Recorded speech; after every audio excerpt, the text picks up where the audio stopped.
Hello YouTube, welcome back to Nutkin Farm.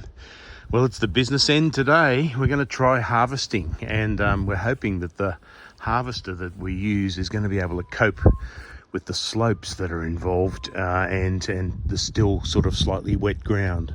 I went for a mow yesterday. Oh, hello neighbours' dogs. I went for a mow yesterday and it was a little bit slidey. Once you got to a certain level of gradient, the mower just started slipping downhill by itself. So it became a bit unstable on the mower.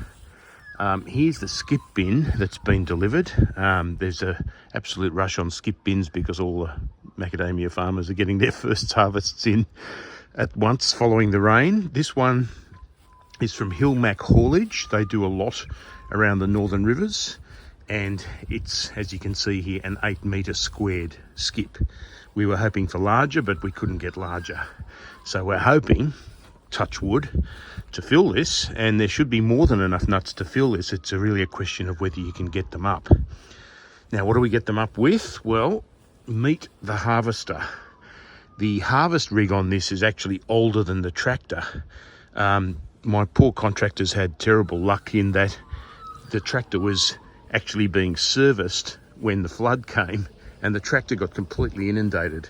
Now, the harvester could be saved, the harvesting rig could be saved, but the tractor itself got replaced under insurance, and there's the rig there, so we're going to see if that works, so stay tuned.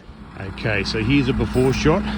We're just about to start the harvest run now, and our harvester's getting the auger ready to start. You can see it's ready to move nuts up there. Coming up to speed.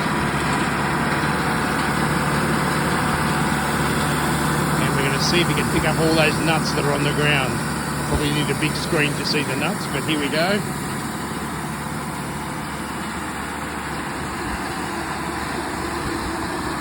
And you can hear a lot of nuts coming up actually and getting funneled into the machine.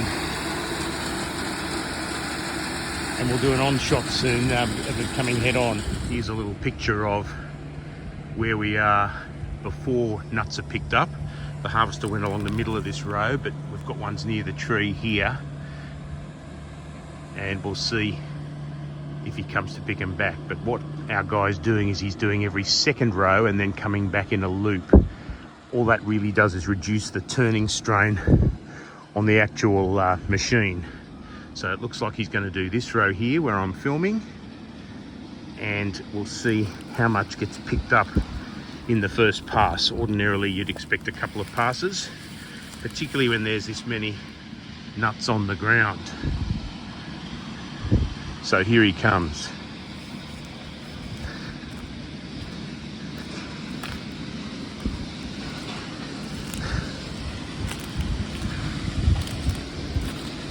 Certainly some nuts to pick up. I think he's coming down the middle of the row first though.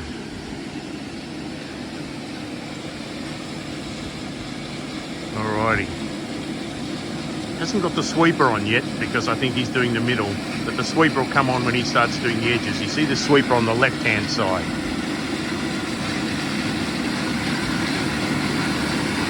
Here it comes.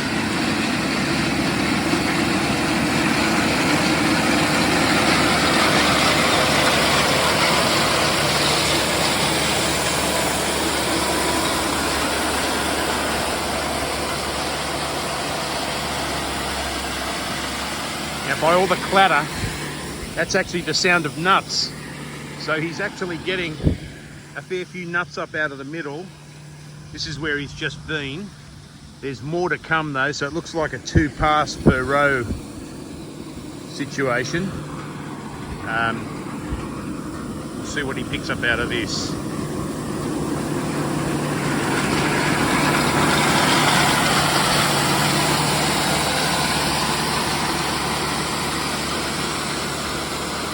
Right, so pardon the noise guys, but so far it seems like there is a lot of nut coming up into that bin, and that's a promising sign for getting some crop up.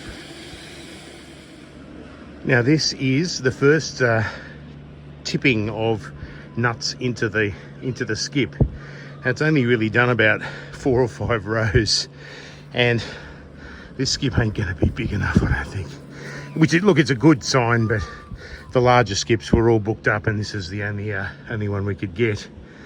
But have a look at the nut in here. You've got, there's some green nut. The particular Landini tractor and harvester rig has a partial dehusker on board. And you can see what I mean by partial. A lot of the nuts still have their husks on. Some have husks partly broken off. The idea of having that partial dehusker is that you can fit more in a skip and you can harvest more efficiently when it comes to the final product getting processed at the and dehusked. So, the weight in will be closer to the weight out after the dehusking process. There's arguments against that. I know that Peter Fraser doesn't like dehuskers on board harvesters because it's something else to go wrong, and I respect that view because anything can go wrong in these things. But so far, so good. And now we're getting a bit more serious. Having done the middle of the rows, the harvester's now coming back with the sweeper on. Now the sweeper gets in right next to the trees where a lot of the nuts have fallen, and a sort of circular motion and little brooms on the end of fingers brush macadamia nuts into the path of the harvester, where they hopefully get picked up by the finger wheels. So here's a little demonstration for you.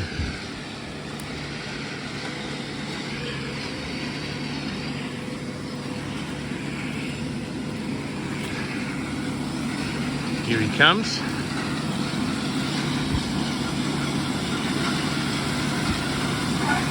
That's the sweeper in operation. Very effective. Not in weeds, of course.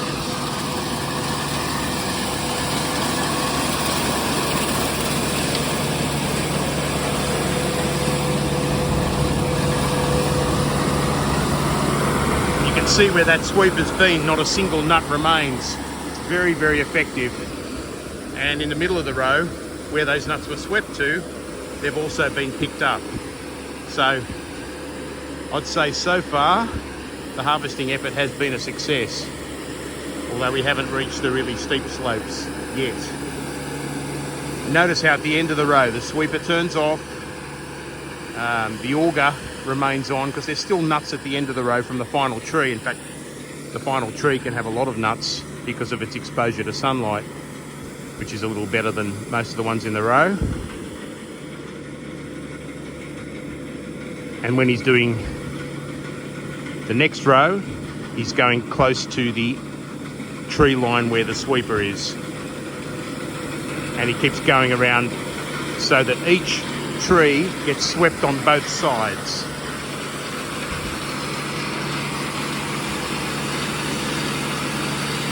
That's a lot of nut going into the hopper there. Great to see.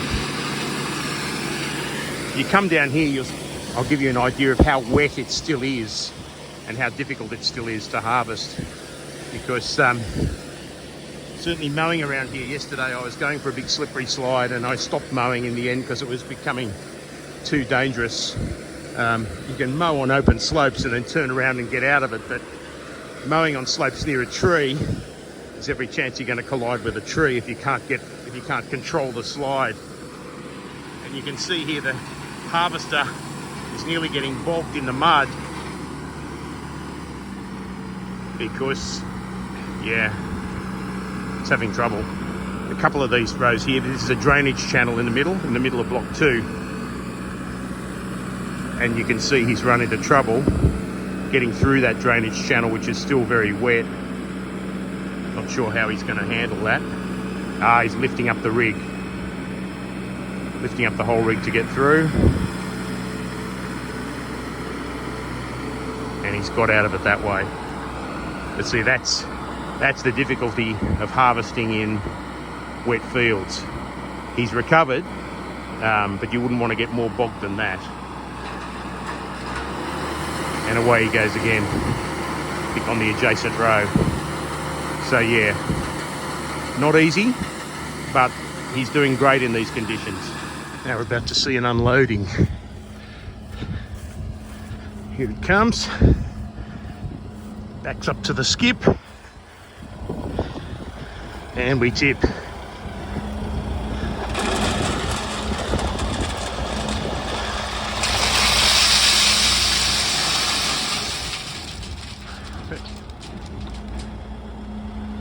Right, that's what we do it for.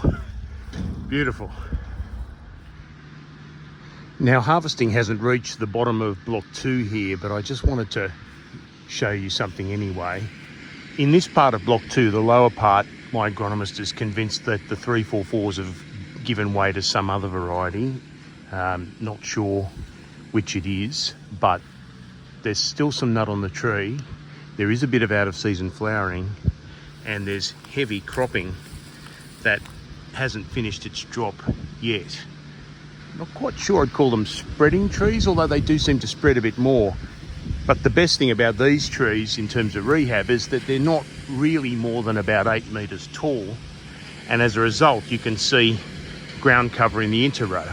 So proves the old rule of thumb that if your trees aren't higher than your row width, you'll have your ground cover and therefore some protection against erosion and that sort of thing.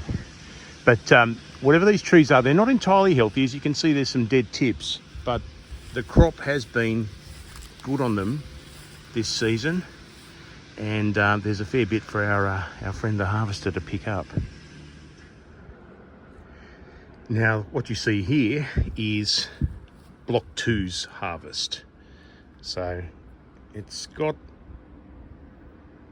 look, I don't know, you'd call the skip maybe a quarter full, because it's all mounted up in the middle. Hard to give you a real perspective on a camera, but that's a reasonable amount of nuts, most of which look like they're this season's nut, but the erosion has exposed some old nut as well, and there'll be some reject in that. Ordinarily, the first harvest you send through to a processor has a fair bit of reject because of, you know, old nut or other bits and pieces that the harvester picks up. But there's obviously a lot of good nut in there as well, and looking forward to seeing the quality results from that. But there's blocks 3, 4 and 5 to go. I'm not expecting much from block 5, but 3 and 4 will have some. And so this skip will get fuller before the end of today. I will update you in a minute. Okay, so we've now got about block 2 and most of block 3 done, and we've nearly filled the skip. So it's a nice little haul, even though it's only an 8 metre squared skip. It's not bad for a first pickup, and certainly promising in that the harvester seems to be getting most of the nuts that are on the ground without, you know, causing too much damage by going over it repeatedly. So great work so far. And now it's the end of the day.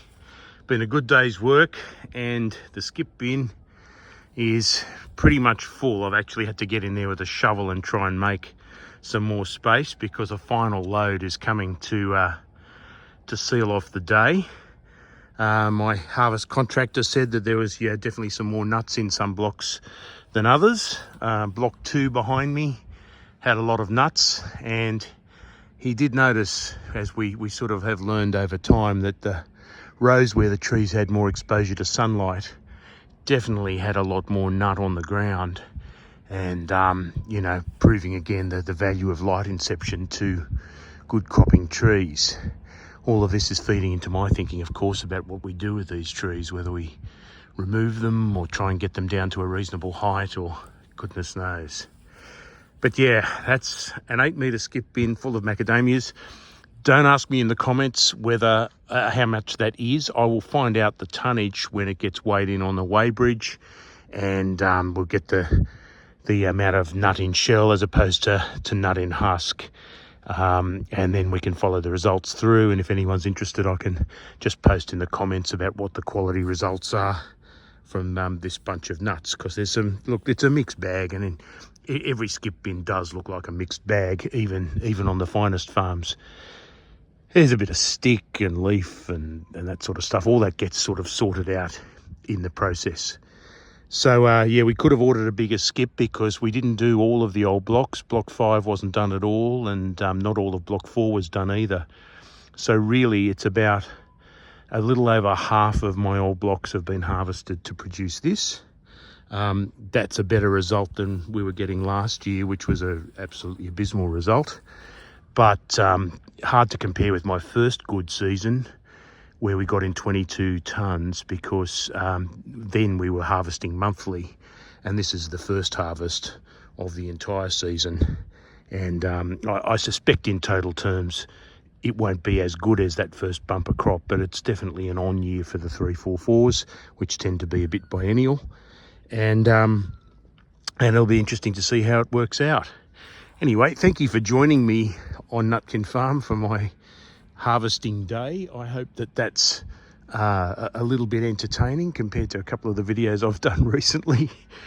Good to have you come along and watch, and I will talk to you again very soon. Bye for now.